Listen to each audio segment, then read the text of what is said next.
The Good Governance and Transparency Coalition, the umbrella body of civil society organizations dedicated to the entrenchment of good governance and transparency in the conduct of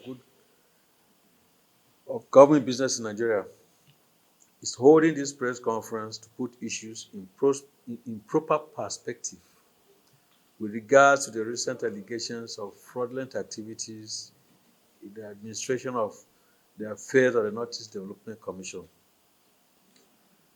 It must be stated that the Good Governance and Transparency Coalition over the years have been a strong voice in Nigeria and credited to have scrutinized continuously the activities of ministries, departments, and agencies with a view to ensuring that the entrenchment of good governance, transparency, and accountability is the watchword.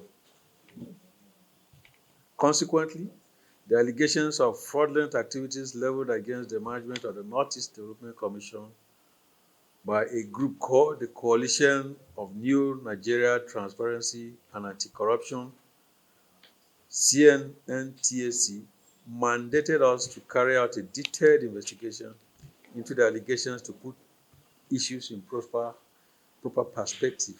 From our findings, the CNNTAC is not a member of our coalition, and there's no record of such a group in our database, which in itself is an anomaly.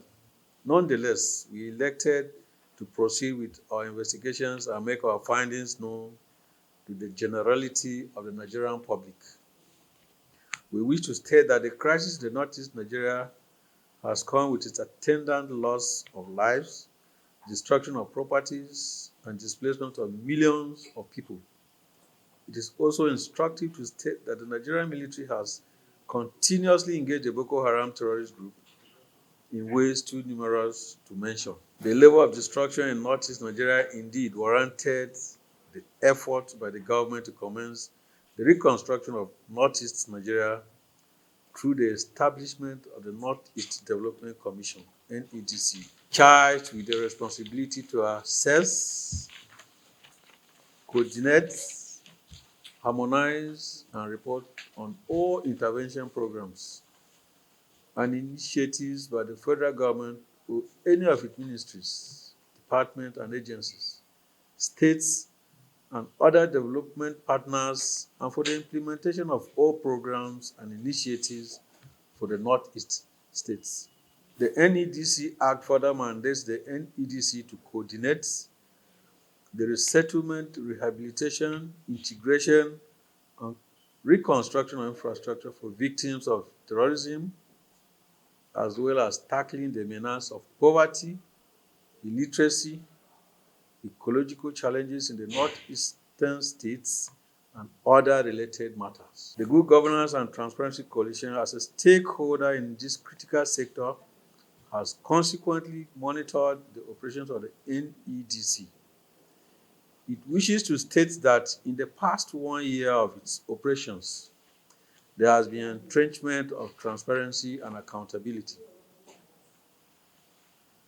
We are consequently alarmed that the CNNTAC could make such spurious allegations without recourse to the implications of their phantom actions, which by all intent and purposes are of poor taste and lacking any form of credibility, as there are no such infractions in the operations of the NEDC.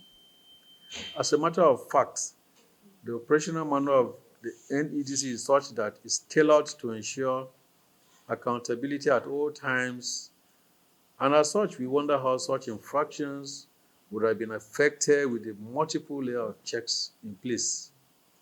The Good Governance and Transparency Coalition is glad that the level of cooperation between the ministry, the NEDC, and the Nigerian military in its rebuilding efforts in Northeast Nigeria is bringing the desired result. Just to alert Nigerians that they need to know exactly what's happening in the Northeast Development Commission.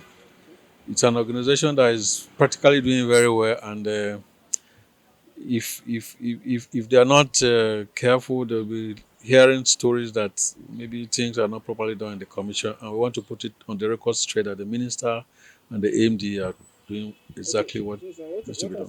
The minister has not actually given us the go ahead to speak about the matters here because she's already studying them. But I know the records. Some people think the commission is fraught with some irregularities, finances, and some contracts and all those other things. So the minister is still looking at them. Until she's able to streamline them, we'll not be able to speak much on them at the moment. I mentioned earlier, it's so long as it's an investigation, we cannot talk about it very well now yet. But all these allegations that they have, hammered on the minister and the MD are looking at them, and by the time they are done with it, in a few days, it will become very public. Everybody will know about it.